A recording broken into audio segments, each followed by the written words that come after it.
ನಮಸ್ಕಾರ ಸ್ನೇಹಿತರೆ, ನಾಡ್ನುಡಿ ಲೈವ್ಗೆ ಸ್ವಾಗತ. ಸ್ನೇಹಿತರೆ, ಇದೀಗ ಸಾಲ ಪಡೆದವರಿಗೆ ಶಾಕಿಂಗ್ ಸುದ್ದಿಯೊಂದು ಇದೆ. ಒಂದೇ ಒಂದು EMI ಮಿಸ್ ಆದರೂ ಕೂಡ ಇದೀಗ ಬಿಗ್ ಪ್ರಾಬ್ಲಮ್ ಆಗ್ಬೋದು.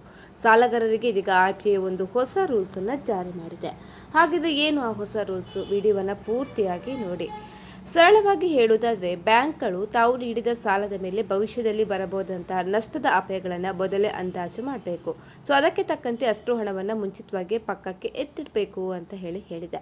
ಮುಂದಿನ ದಿನಗಳಲ್ಲಿ ಜಾರಿಗೆ ಬರಲಿರುವ ಈ ನಿಯಮಗಳಿಂದ ಸಾಲ ನೀಡುವ ಮತ್ತು ಪಡೆಯುವ ವಿಧಾನವೇ ಬದಲಾಗಲಿದೆ ಅಂತ ಹೇಳಿ ತಜ್ಞರು ಹೇಳ್ತಾ ಇದ್ದಾರೆ.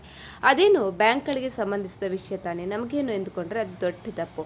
ಈ ನಿಯಮದಿಂದಾಗಿ ಸಾಲ ಪಡೆದಿರುವ ಮತ್ತು ಸಾಲ ಪಡೆಯಲು ಬಯಸುವ ಪ್ರತಿಯೊಬ್ಬರ ಮೇಲೂ ಭಾರಿ ಪ್ರಭಾವ ಬೀರಲಿದೆ. ಹಾಗಿದ್ರೆ ಏನು ಆ ಹೊಸ ನಿಯಮ? ದಶಕಗಳಿಂದ ಬ್ಯಾಂಕ್ಗಳು ತಮಗೆ ಸಂಭವಿಸಿದ ನಷ್ಟದ ಆಧಾರದ ಮೇಲೆ ಮಾತ್ರ ಇದೀಗ ಬಾಕಿಗಳಿಗೆ NPA ಆಸ್ತಿ ಅಂತ ಹೇಳಿ ಪರಿಗಣನೆ ಮಾಡ್ತಾ ಇತ್ತು. ಅಂದ್ರೆ ಸಾಲಗಾರ ತಾನು ಪಡೆದ ಸಾಲವನ್ನ ದೀರ್ಘಕಾಲದವರೆಗೆ ಮರುಪಾವತಿ ಮಾಡದೆ ಅದು ಸಂಪೂರ್ಣವಾಗಿ ಬಾಕಿಯಾದಾಗ ಮಾತ್ರ ಬ್ಯಾಂಕ್ಗಳು ಅದನ್ನ ಮೊಂಡು ಬಾಕಿ ಅಥವಾ NPA ಅಂತ ಹೇಳಿ ಕರಿತಾ ಇತ್ತು. ಅಲ್ಲಿಯವರೆಗೆ ಅದನ್ನ ನಷ್ಟ ಅಂತ ಹೇಳಿ ಪರಿಗಣಿಸಿ ಹಣವನ್ನ ಪಕ್ಕಕ್ಕೆ ಇಡ್ತಾ ಇರಲಿಲ್ಲ.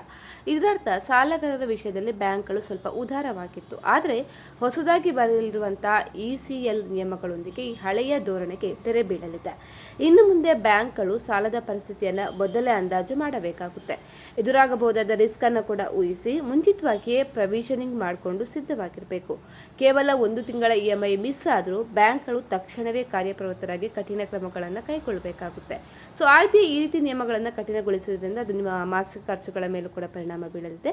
ಬ್ಯಾಂಕ್ಗಳು ಭವಿಷ್ಯದ ನಷ್ಟವನ್ನು ಅಂದಾಜು ಮಾಡಿ ಹೆಚ್ಚಿನ ಹಣವನ್ನು ಮುಂಚಿತವಾಗಿಯೇ ಪಕ್ಕಕ್ಕೆ ಇಡಬೇಕಾಗಿರುವುದರಿಂದ ಅವುಗಳ ವ್ಯಾಪಾರ ವೆಚ್ಚ ದುಬಾರಿಯಾಗ್ತದೆ. ತಮ್ಮ ಲಾಭದ ಪ್ರಮಾಣವನ್ನು ಕಾಪಾಡಿಕೊಳ್ಳಲು ಬ್ಯಾಂಕ್ಗಳು ಸಾಲದ ಮೇಲಿನ ಬಡ್ಡಿ ದರಗಳನ್ನು ಸ್ವಲ್ಪ ಮಟ್ಟಿಗೆ ಹೆಚ್ಚಿಸಬೇಕಾಗಿ ಬರಬಹುದು. ಇದರ ಪರಿಣಾಮವಾಗಿ ನೀವು ಹೊಸದಾಗಿ ಕಾರು ಸಾಲ ಅಥವಾ ವೈಯಕ್ತಿಕ ಸಾಲ ಪಡೆಯಲು ಹೋದರೆ ಹೆಚ್ಚಿನ ಬಡ್ಡಿ ದರವನ್ನು ನೀವು ತರಬೇಕಾಗಿ ಬರಬಹುದು. ಹಾಗಾಗಿ ತಮ್ಮ ಸಿಬಿಲ್ ಅಥವಾ ಕ್ರೆಡಿಟ್ ಸ್ಕೋರ್ ಬಗ್ಗೆ ತಲೆಕೆಡಿಸಿಕೊಳ್ಳದವರಿಗೆ ಹೊಸ ನಿಯಮಗಳು ದೊಡ್ಡ ಎಚ್ಚರಿಕೆಯ ಗಂಟೆಯಾಗಿವೆ.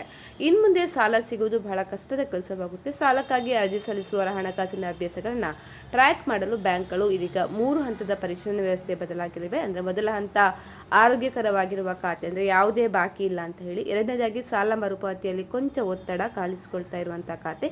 ಮೂರನೇದಾಗಿ ಈಗಾಗಲೇ ಡಿಫಾಲ್ಟ್ ಆಗಿರುವ, ಅಂದರೆ ಸಾಲ ಮರುಪಾವತಿ ಮಾಡಿದ ಖಾತೆ ಅಂತ ಹೇಳಿ ಇದೀಗ ವಿಂಗಡಣೆ ಮಾಡಿವೆ.